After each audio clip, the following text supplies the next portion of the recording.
Hello विद्यार्थी मित्रांनो, कशा आहात आपण? आय होप सर्वजण आनंदित आहात, मजेत आहात आणि चांगल्या प्रकारे अभ्यास करत आहात.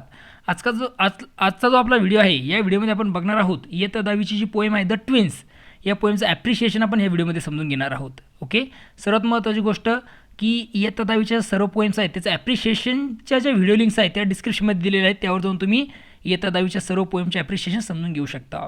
ओके, सर्वात महत्त्वाची गोष्ट, चॅनलला लाईक, शेअर आणि सबस्क्राईब करायला विसरू नका.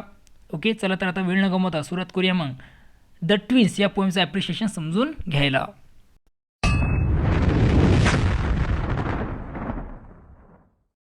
आपण बघत आहोत ॲप्रिशिएशन द ट्विन्स या पोएमचं. सुरू करण्यापूर्वी सांगू इच्छितो की हा जो प्रश्न असतो ॲप्रिशिएशनचा तो परीक्षेमध्ये 5 मार्कासाठी येत असतो. ओके, त्यामुळे 5 पैकी 5 मार्क तुम्हाला घ्यायचे असतील तर तुम्हाला या सगळ्या गोष्टी तिथे फॉलो कराव्या लागतील. तर काय दिलं आहे बघा, टायटल तुम्हाला सुरुवातीला लिहायचं आहे द ट्विन्स, असं तुम्ही लिहिताय, तुम्हाला अर्धा मार्क मिळणार आहे.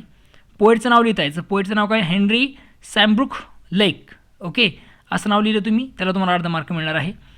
राईम स्कीम, आता राईम स्कीम काय, तर ABABCDCD ही राईम स्कीम आहे या पोएमची द ट्विन्सची. तुम्हाला असं लिहायचं आहे, तुम्हाला त्यानंतर तुम्हाला 1 मार्क मिळणार आहे. म्हणजे अर्धा मार्क कशाचा, अर्धा मार्क टायटलचा, अर्धा मार्क पोएटचा, तो झाला 1 मार्क. राईम स्कीम तुम्ही लिहिलं त्याचा 1 मार्क. त्यानंतर तुम्हाला टाकायचं आहे फिगर्स ऑफ स्पीच. या पोएममध्ये कुठले फिगर्स ऑफ स्पीच वापरलेले तर एकच तुम्हाला लिहायचं आहे. इथे 3-4 मी दिलेले आहेत आणि या सर्वांवर मी व्हिडिओ बनवलेले आहेत. ॲलिट्रेशन म्हणजे काय, हायपरबोली म्हणजे काय, पन म्हणजे काय, रिपिटेशन म्हणजे काय, तेही जाऊन तुम्ही समजून घेऊ शकता. ओके, माझ्या चॅनलला तुम्हाला त्यासाठी भेट द्यावी लागेल. फिगर्स ऑफ स्पीचमध्ये कुठलं एक लिहायचं आहे, एक तर ॲलिट्रेशन लिहा, हायपरबोली लिहा, पन लिहा किंवा रिपिटेशन लिहा. 1 मार्क तुम्हाला त्यातून मिळणार आहे. त्यानंतर आहे थीम.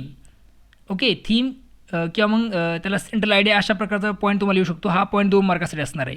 तर यामध्ये तुम्ही लिहू शकता बघा, The central idea of the poem is the physical resemblance shared by identical twins that it creates confusion to other people. या पोएमची सेंट्रल आयडिया काय, तर 2 ट्विन्स आहेत, म्हणजे 2 भाऊ आहेत, जुळे भाऊ, ते फिजिकली एकमेकांसारखेच दिसतात. त्यामुळे लोकांमध्ये काय होतं तर त्यांच्याबद्दल कन्फ्युजन, गोंधळ निर्माण होतो दोघांच्याबद्दल. Okay, it shows the problem faced not only by the twins themselves but by their families and friends to identify them one from other.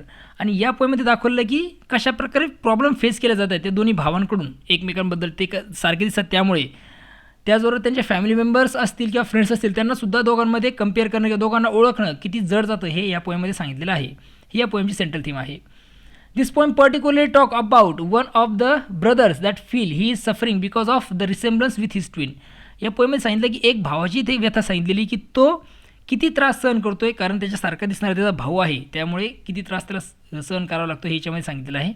The poem is humorous in nature. Poem कशी तर humorous म्हणजे हास्यविनोद निर्माण करणारी ही poem आहे.